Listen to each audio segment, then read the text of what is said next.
Ay. Ang ating pag-uusapan ay epekto ng maliit na bilang ng pamilya. Mahirap. Siya ang ating panauhin ngayon.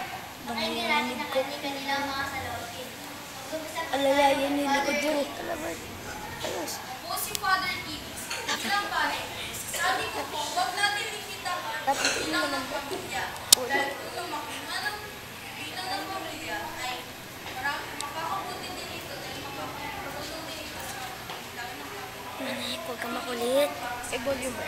Baka na. Opo, si Kapitan Jerry.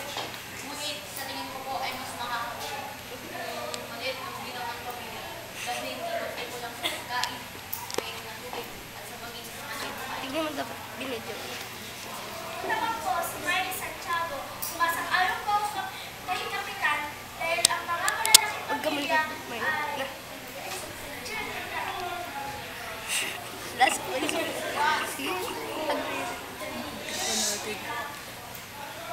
Naka-Facebook yan.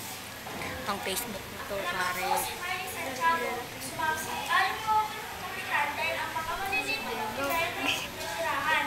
Subalit, ang mga malalaking pamilya ay Layo mo sa akin.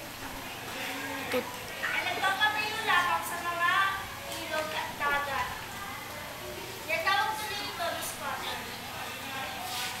Ako si Mr. De La Cruz, masasabi ko po, Lapan mo pa.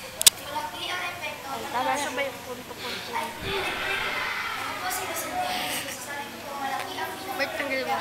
Yung malaki ang epekto sa dato. Ayos pa. Kulang ng dato sa NCR.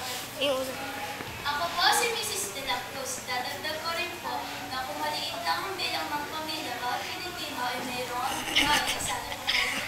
sa kapundan. Walang mga sari-saring krimen ang magaganap at hindi po tayo Parang TV.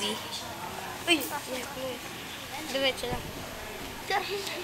Layo mo ito. Lapit, lapit. Ako naman po ang nagtuturo na galing sa malalaking pamilya.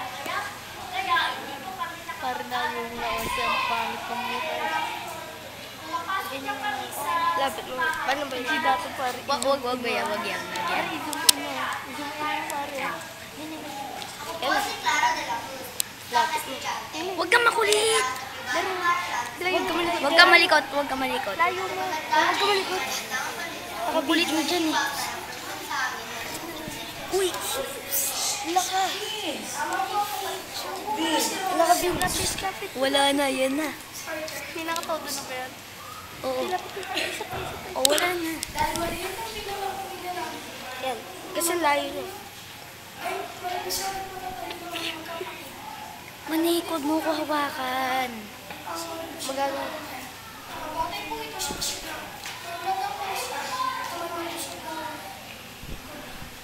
Po si Teacher A. Sa akin palagay, bilang guro, dapat siya magbigay ng mga pangangailangan. Pag natapos na, ilayo mo na.